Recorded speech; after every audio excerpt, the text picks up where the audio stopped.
पहाड़ों के नीचे बसे एक छोटे से गांव में सूरज की पहली किरण के साथ राम का घर जाग उठता है।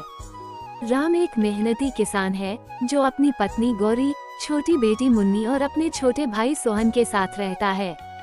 राम के लिए उसका परिवार ही उसका संसार है। घर कच्चा है, लेकिन आंगन में लगी तुलसी और दीवारों पर गौरी के हाथों से बनी चित्रकारी घर को किसी महल से कम नहीं बनाती। सोहन छोटा भाई अभी कॉलेज की पढ़ाई पूरी कर चुका है। वह शहर जाकर नौकरी कर सकता था, लेकिन उसे अपने बड़े भाई के पसीने की खुशबू और भाभी के हाथ की रोटियों से इतना लगाव है कि उसने गांव में रहकर ही राम का हाथ बटाने का फैसला किया। गौरी ने सोहन को कभी देवर नहीं समझा, उसे हमेशा अपने बड़े बेटे की तरह प्यार दिया। मुन्नी अपने चाचा की जान है, पूरा दिन उनके पीछे पीछे घूमती रहती है। दोपहर का समय है। गौरी ने मिट्टी के चूल्हे पर ताज़ा खाना बनाया है। राम और सोहन थककर खेत से लौटे हैं। गौरी ने आंगन में चटाई बिछाई है और कांसे की थालियों में गरम गरम खाना परोसा है। संवाद। राम कहता है, गौरी, आज साग में स्वाद कुछ अलग है। गौरी मुस्कुरा कर कहती है, आज मुन्नी ने मसाले पीसने में मेरी मदद की है, शायद इसीलिए। सब लोग हंसते हुए एक साथ खाना खाते हैं। ये सीन दिखाता है कि असली खुशी महंगे होटलों में नहीं, बल्कि अपनों के साथ बैठकर सादा खाना खाने में है। एक रात सब आंगन में खाट बिछाकर तारों को देख रहे हैं। मुन्नी पूछती है, बापू, क्या हम कभी बड़े शहर जाएंगे? राम उसे समझाता है, बेटा, शहर में चमक धमक तो है, पर यहाँ जो ताज़ा हवा और अपनों का साथ है, वो वहाँ नहीं मिलेगा। सोहन कहता है, भैया, मैं सोच रहा हूँ कि हम अपने खेतों में आधुनिक खेती शुरू करें। इससे हमें शहर नहीं जाना पड़ेगा, शहर खुद हमारे पास आएगा। अगले कुछ महीने पूरा परिवार एकजुट होकर काम करता है। सोहन अपनी पढ़ाई का इस्तेमाल करता है, राम अपनी सालों की मेहनत लगाता है और गौरी खाद पानी का ध्यान रखती है।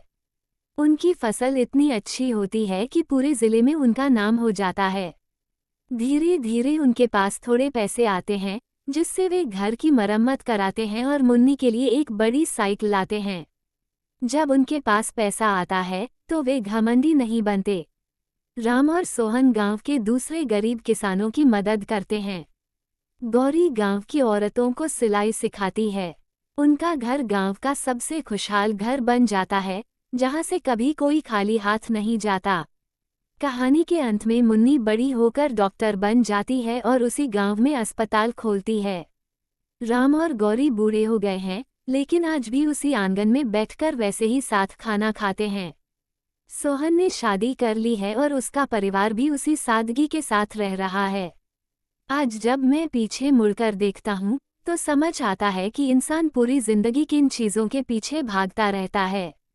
हम दौड़ते हैं बड़े बंगलों के लिए, हम भागते हैं ऊंचे ओहदों के लिए, और इस भाग दौड़ में हम अक्सर उस आंगन को पीछे छोड़ देते हैं जहां हमारा बचपन बीता था। लोग मुझसे पूछते हैं कि राम, तुम्हारे पास ऐसा क्या है जो तुम इतने खुश हो? मैं उनसे बस यही कहता हूँ कि मेरे पास सब है और मेरा परिवार है। देखो भाई, तरक्की करना बुरा नहीं है, लेकिन अपनी जड़ों को काटकर ऊंचा उठने का क्या फायदा?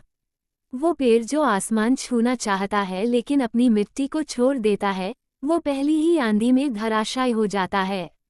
सोहन ने शहर की नौकरी नहीं, अपनों का पसीना चुना, और आज उसका नतीजा सबके सामने है। अक्सर हम सोचते हैं कि हमारे पास पैसा आएगा तब हम खुश होंगे, हम सोचते हैं कि जब हमारी मुरादें पूरी होंगी तब हम हंसेंगे।